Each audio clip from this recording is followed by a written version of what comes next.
only intensified after she entered the tunnel and had water poured on her head. So she kicked the door open, producing the thud we all heard.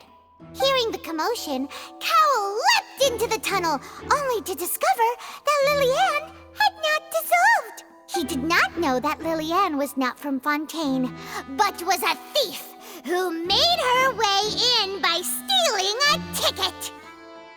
Mistakenly believing that the water from the primordial sea needed time to take effect, he tried to force Lily-Ann back into the box.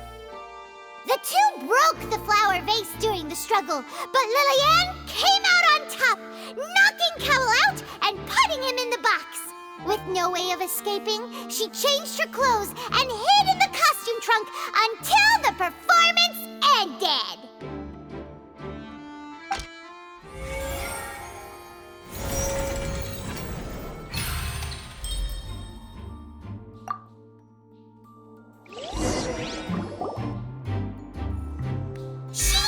That she would have to go through guard inspection if she tried to leave afterward. So, she has been trapped in the Opera House these last 2 days. She had already become desperately hungry by the time we were chatting over macarons. So, she swiped 2 of them right under our noses. Talk about a sneaky thief. At this point, all the events that happened in the tunnel have now come to light. Ah, so that's the whole story. Bravo! Bravo! Now then, Lady Furina, do you wish to speak against the defense's statements? Please answer the question, Lady Furina. Also, if I may add, the trial has not yet ended. As such, I request that the prosecution not leave the room before the proceedings have concluded. What, are you reading my mind now? No, I have no further arguments. I admit defeat. But really, could you at least have left me with some dignity? Wow, look at that! She's like a deflated balloon now. If there are no objections, then as the Chief Justice of Fontaine, I shall once again repeat the full sequence of events. The actual perpetrator of the serial disappearances, Cowell, selected his next victim from the audience reservation list. With some modifications to the selector, he could ensure that the pre-selected young woman would be chosen. To cover up any evidence while committing the deed, Cowell thought of allowing the water tank to fall, which would conceal the water left behind after the young woman was dissolved. He also tampered with the rope suspending the water tank, using the fireworks at the end of the performance to cause the tank to drop and hide the watermarks. He poured the water from the primordial sea into a balloon during the preparation of the magic box and stuck it to the box's lid. Finally, he passed the prepared hook on a rope through the gap in the magic box's door when bringing the young woman to said box. When the magic trick officially began, the box containing the woman was lowered into the tunnel, tightening the hook rope and bursting the balloon containing the water. If all had gone to plan, the young woman would be dissolved at this time. However, Lily-Ann was not from Fontaine and thus fled the box with a loud noise. Realizing that there was trouble, Cowell entered the tunnel and met Lily-Ann. Thinking that the waters had not yet taken effect, he decided to proceed. However, his opponent was more capable than he thought, and he was overcome, knocked unconscious, and placed into the magic box, and thus became his own final victim. Lily-Ann, according to her own statements, then changed clothes and hid until the performance ended, before hiding in other parts of the opera house. As for Linny, he was in the underground structures within the opera house, and was thus ignorant of these happenings. From this reconstruction of events, we can conclude that Linny, the accused, is in fact innocent. Hooray, Linny and Lynette! Amazing! While there is much in Linny and Lily-Ann's conduct that should still be investigated separately, this case, at least, can be handed over to the Oratrice to make the final decision.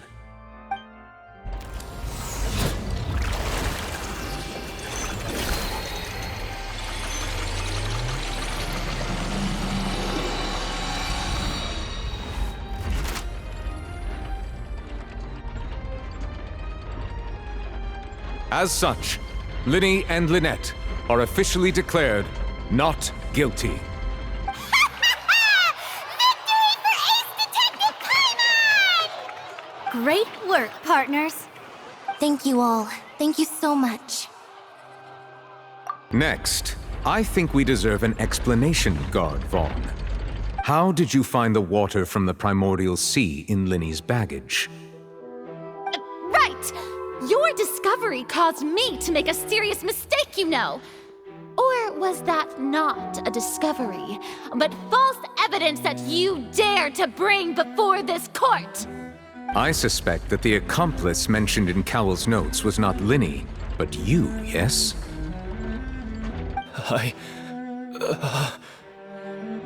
I'm sure you know what you must do to lessen your sentence. Speak quickly! Unless you want to earn yourself a one-way ticket to Coupon Town. I was just following orders. We were supposed to place blame for the serial disappearances onto Lyney, and thus cause suspicion to fall on the Fatui. The higher-ups said this was the best opportunity to do so.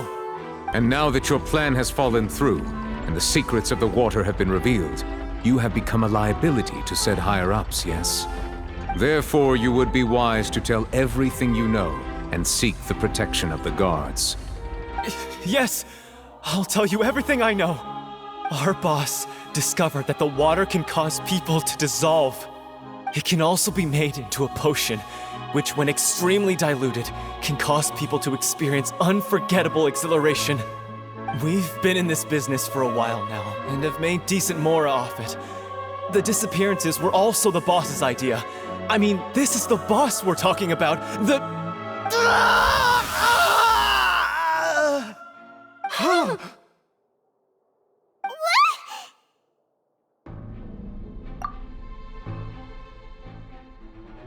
And now he can no longer talk. Such ruthlessness. I shouldn't have expected any less of them. An outrageous act. All present, please submit to inspection immediately.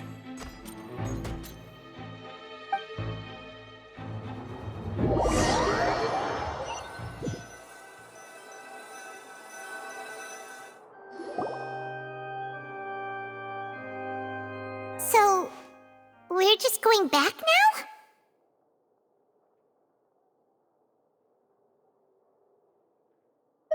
That's true, but... Traveler, Paimon! Please wait. Lyney... I know you may not want to speak to me right now. Maybe you don't even want to look at me. But still, let me thank you again for defending me to the end, even after you learned that I'm a member of the Fatui.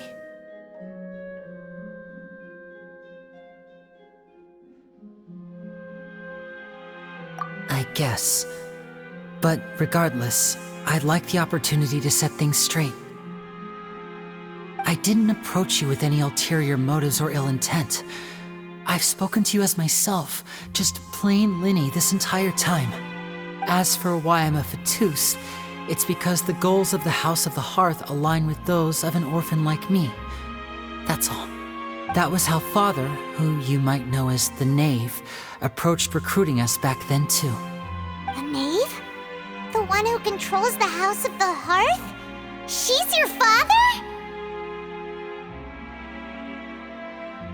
That's right. And since we're here, I was wondering, would you mind hearing a story? It's about my past. Back when our parents first died, Lynette and I were left wandering the streets. To survive, I took to surreptitiously observing an older street performer who did magic. It took me several days to figure out how he pulled off his amazing tricks. I took my sister through several streets until we found a crowded corner, and we began to perform magic tricks there. To my surprise, we proved to be pretty popular, and we could at least stop worrying about where our next meal would come from for a time. But I didn't want my sister to remain a street rat together with me forever. Before long, an aristocrat came to me and claimed that he wished to take us in after watching my performances. So you went from orphans to nobility just like that? That was how we felt at first, too. as if fate was on our side and we could say goodbye to those painful days. But I gradually discovered that while we were called foster children, he was really after my talent for magic tricks. He would constantly take me to all sorts of banquets to garner attention, which he would then use to expand his social circles. That doesn't seem too bad either. Better than roaming the streets at any rate. It took a while for me to realize just how dark his heart really was. After one particular performance at a banquet, I discovered that Lynette was not on the same return vehicle as me. I waited a long time after we returned home, but she did not come back. I went to that noble's bedroom and asked him about her whereabouts. The answer he gave me was, she caught the eye of the most eminent person at the banquet, so I sent her over as a gift. I mean, you'll be able to perform your magic regardless of who your assistant is, yes? Oh no. So he was gonna... But wouldn't Fontaine's laws deal with such people? As far as outsiders are concerned, this is a relationship akin to adoption or foster care, and they have their ways of escaping the eye of the law. I managed to ferret out the location of the mansion of that so-called eminent person and hurried through the night.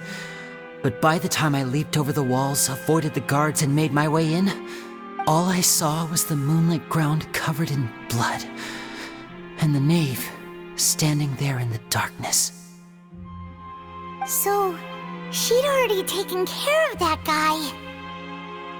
That's right. She had rescued my sister before she could come to any harm, and had even discovered several girls hidden in a basement, all of them orphans. Father, the knave, might have seen something in me, and so she made me an offer. The House of the Hearth welcomes you, for your interests align with ours. Here, none will ever betray you. Indeed, betrayal shall never be permitted here. I was hesitant to trust her. I had just been betrayed by nobles. But she was also quick to destroy the noble who had taken us in at first, giving us back our freedom. Oh, so that's how the two of you joined the House of the Hearth. She has her own plans. She has gained permission from the Tsaritsa to first use the Gnosis' power once she obtains it. She plans to use it to find a way to break the prophecy and save Fontaine.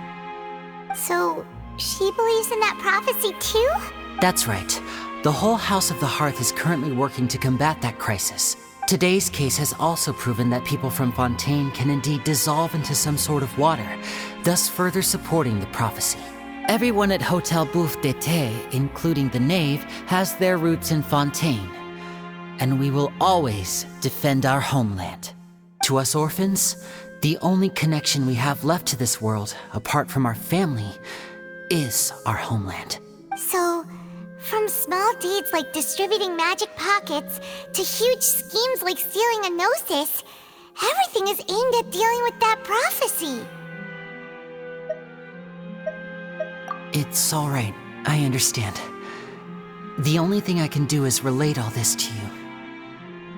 I just hope you can understand that even as a member of the House, I have never stopped making my own decisions, and that I believe what I'm doing is right. If you should need anything at all in the future, feel free to find me. I will do my best to help you, as plain Lyney.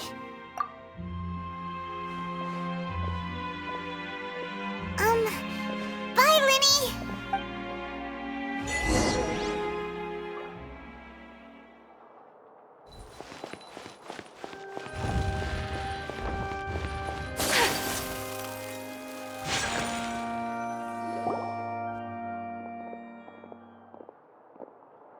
Hey there. What was with the disappearing act you pulled right as the trial ended? Were you looking for us, Navia? Well, this whole thing isn't exactly over, is it?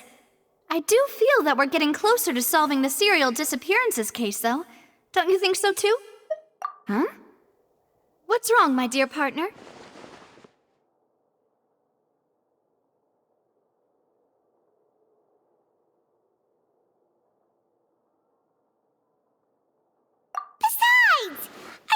we're the ones who can crack a case that's been cold for decades now? And given that there's new evidence from the trial, there should be a trail of breadcrumbs for the Hydro Archon's people to follow now, right? Ah, I see. Well, I won't lie. I'm a little shocked to hear that from you. But I suppose you are just travelers who have only arrived in Fontaine after all. Sorry, I might have been too presumptuous. Don't say that, Navia. Ah, and we were having so much fun investigating with you, too. It was like having new waters flowing into a stagnant mire, causing new hope to spring forth, and the reflection in the murk to become clearer. Well, sorry about that. I'm a bit prone to nostalgia. Don't mind me. Wait, shall we have a farewell meal? You know, to commemorate our time as partners? Huh? Do we really need to get that formal? Well, guess you really did treat us as partners, huh? Well, I'd just like to have a proper ending to every important memory. That way there are no regrets later. Anyway, it would just be a meal, so it shouldn't take up too much of your time. You don't have to twist Paimon's arm. If Boss Navia's treating, count Paimon in! Oh, wonderful! In that case, why don't we return to the Court of Fontaine and head to the Hotel de Boer? I believe we'll make it just in time for dinner. All right then, let's have our farewell meal!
Ad Astra.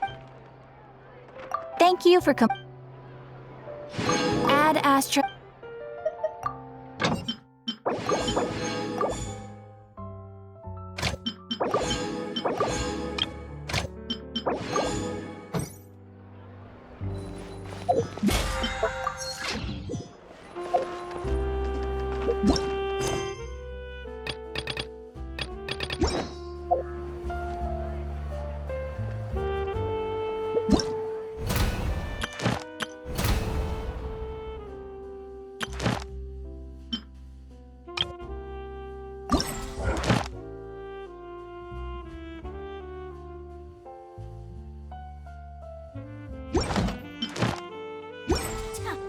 Yeah.